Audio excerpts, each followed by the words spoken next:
अस्सलामुअलैकुम नाजरीन, कैसे हैं आप सब लोग। Welcome to Ruzhan channel. उम्मीद करती हूँ कि सब लोग ठीक ठाक होंगे और अपना ख्याल रख रहे होंगे।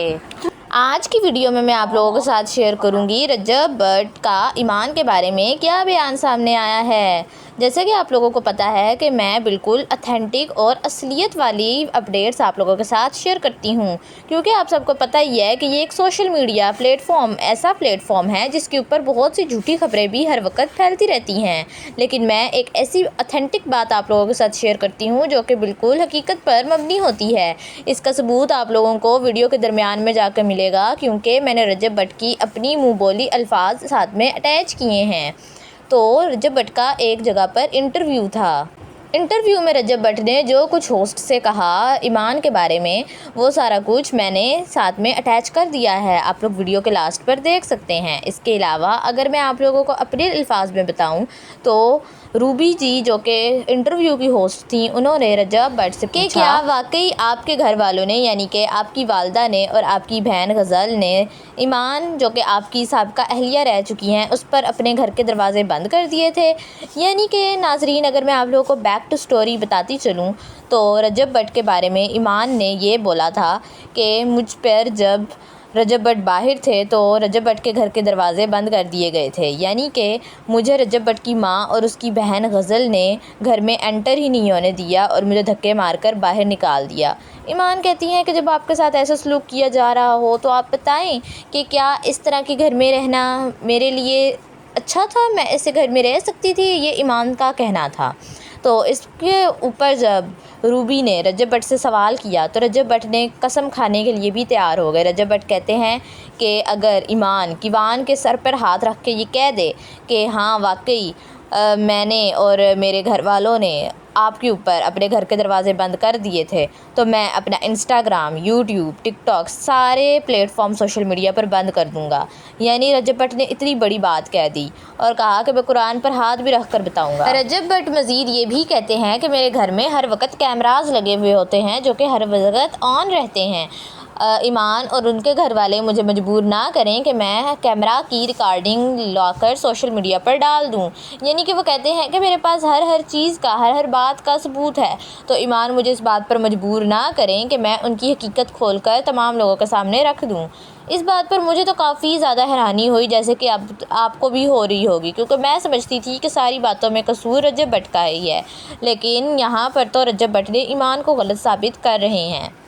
अब मज़ीद रजब भट्ट ने ईमान के बारे में ये भी कहा कि जब आप मेरे घर में यानी कि जब ईमान रजब भट्ट के घर में रहना पसंद ही नहीं करती, साल बाद अपनी आकर मुंह दिखाई करवाती थी, यानी कि साल के बाद आती थी और हम उसका कितना अच्छा इस्तकबाल करते थे। और ये वाकई रजब भट्ट ने बिल्कुल ठीक बात की है। ईमान काफ़ी अरसा तक के लिए अपने घर यानी कि रजब भट्ट के घर अपने ससुराल आई ही नहीं, और जब आती थी तो उनका बड़े अच्छे से इस्तकबाल किया जाता था। मैं बहुत सी वीडियोज़ इनकी देखती हूँ जिसके अंदर इनके ऊपर फूल फेंके जाते थे।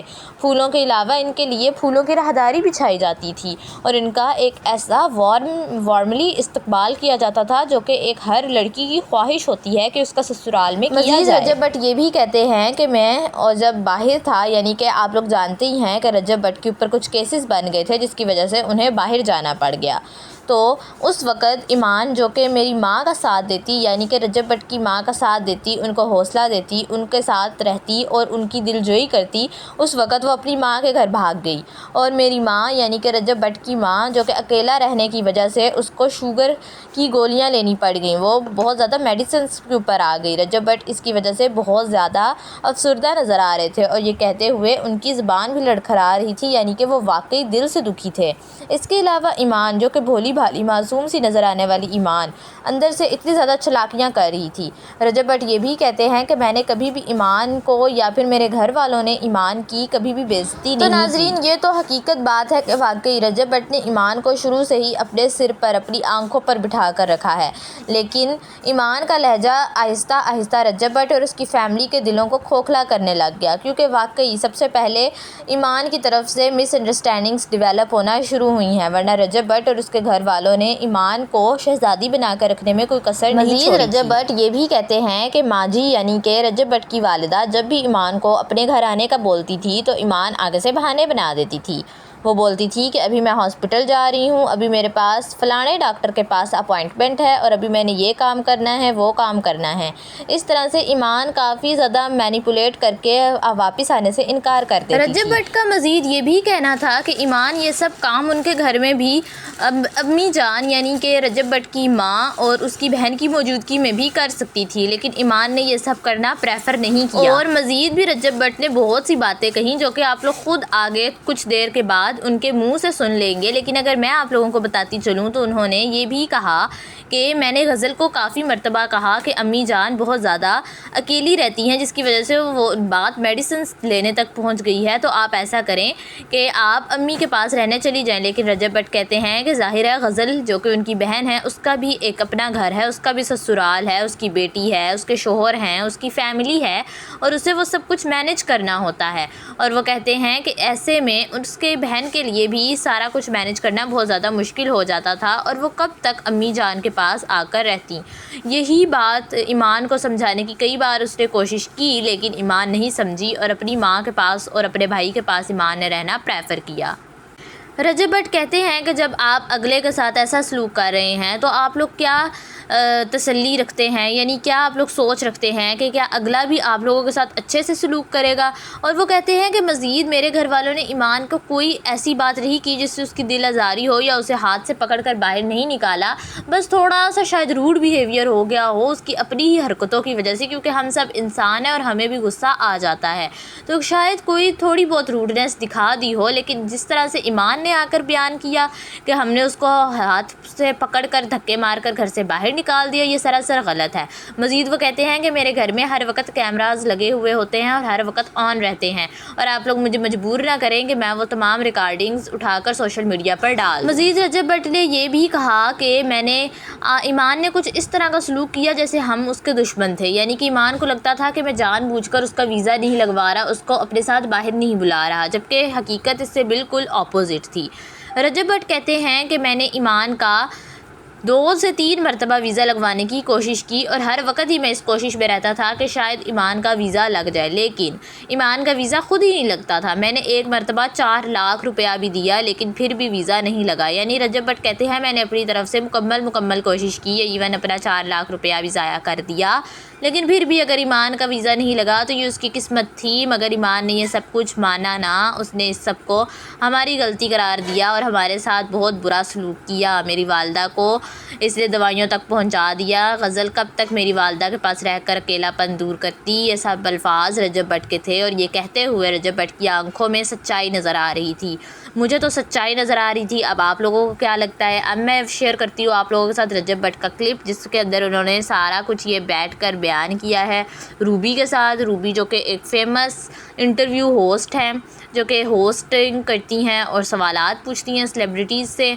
तो उन्होंने मज़ीद ये भी कहा कि ईमान भी उनसे कुछ कहना चाहती हैं और ईमान ने होस्ट को बताया है, यानी रूबी को बताया है कि ये आप प्लीज़ बात रजब भट्ट को बोल दीजिएगा, मैं उनसे नहीं कह सकती क्योंकि उन्होंने मुझे हर जगह से ब्लॉक किया हुआ है।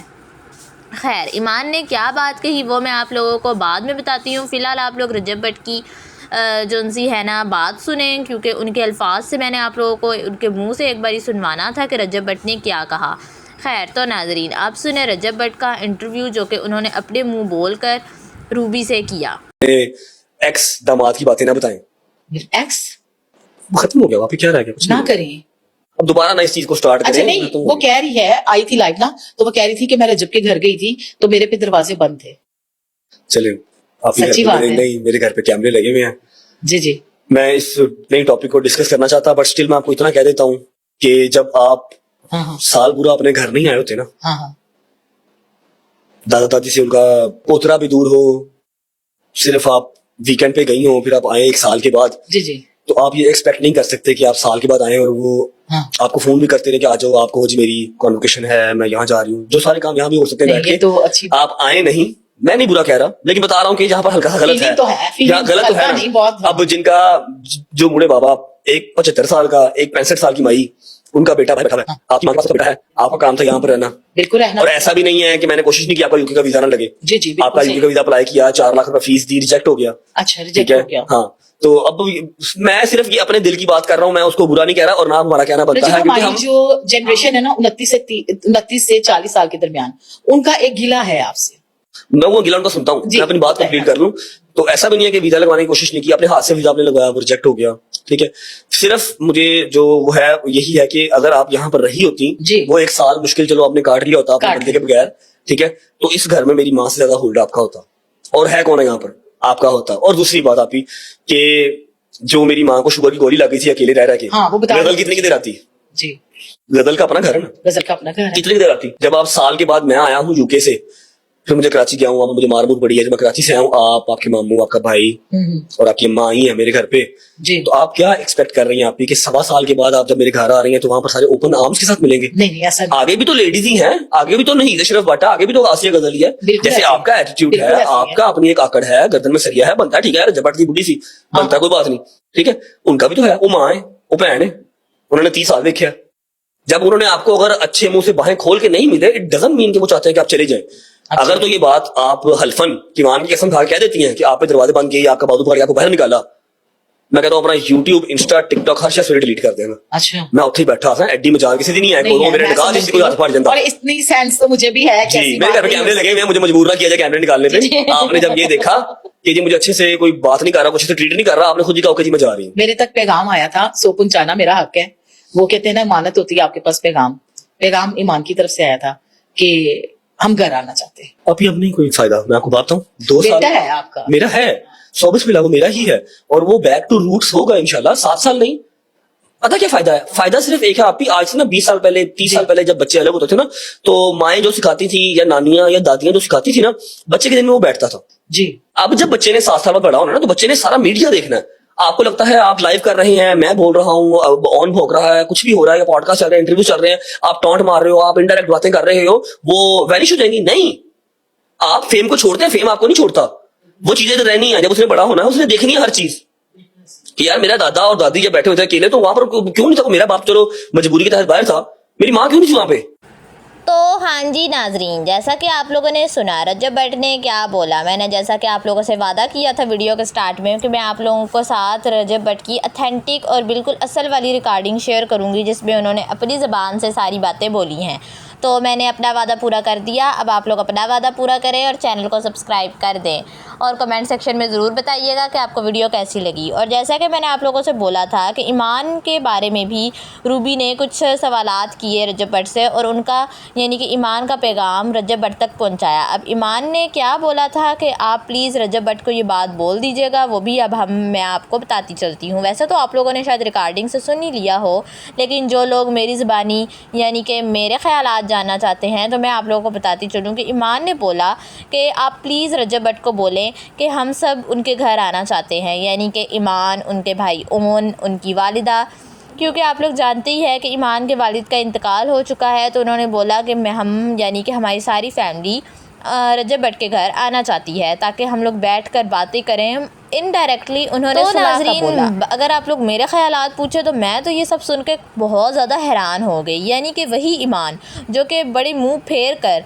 इस घर से गई थी, जो कि इस घर में आना यानी कि अपने ससुराल में आना पसंद नहीं करती थी, जो कि रजब भट्ट की वालदा के साथ ऐसा सलूक करती थी जैसे कि वो किसी और प्लैनेट की मखलूक हो, यानी कि वो आपके शोहर की माँ हैं, आपको उनके साथ भी ऐसे ही सलूक करना चाहिए जैसे कि आप अपनी वालदा के साथ करती हैं, उनका ख्याल रखती हैं।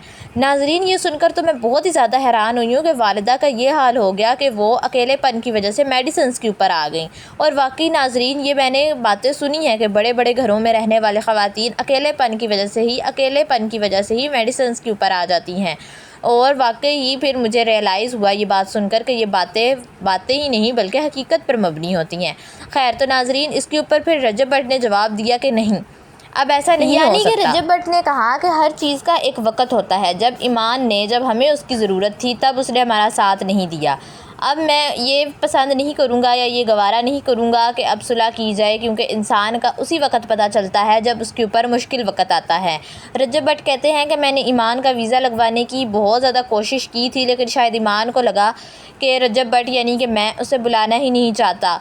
इस वजह से ईमान ने बहुत बुरे सलूक किए मेरे घर वालों के साथ, मेरे साथ। वो कहते हैं कि मज़ीद जब आप लोग 1 साल तक 1 साल से भी ज़्यादा अरसा तक अपने घर किसी एक ऐसे इंसान के घर जिसके साथ आपका इतना ज़्यादा गहरा रिश्ता हो, यानी कि जब आप 1 साल तक अपने ससुराल आई ही नहीं, उनके साथ अंडरस्टैंडिंग डेवलप ही नहीं की, उनसे इवन बात तक नहीं की, तो आप किस तरह से 1 साल के बाद जब आएंगी तो वो आप लोगों के साथ अच्छे से बात करें, आपका वार्मली इस्तकबाल करें। हालांकि नाजरीन मैं जानती हूँ कि जब ईमान 3-4 महीने के बाद अपने घर आती थी तो रजब भट्ट की फैमिली उनका बड़ा वार्मली इस्तकबाल करती थी, उनके लिए फूलों की राहदारी बिछाई जाती थी, उनके ऊपर फूल फेंके जाते थे, और इस तरह की बहुत से व्लॉग्स में, वीडियोज़ में मैंने देखा हुआ है।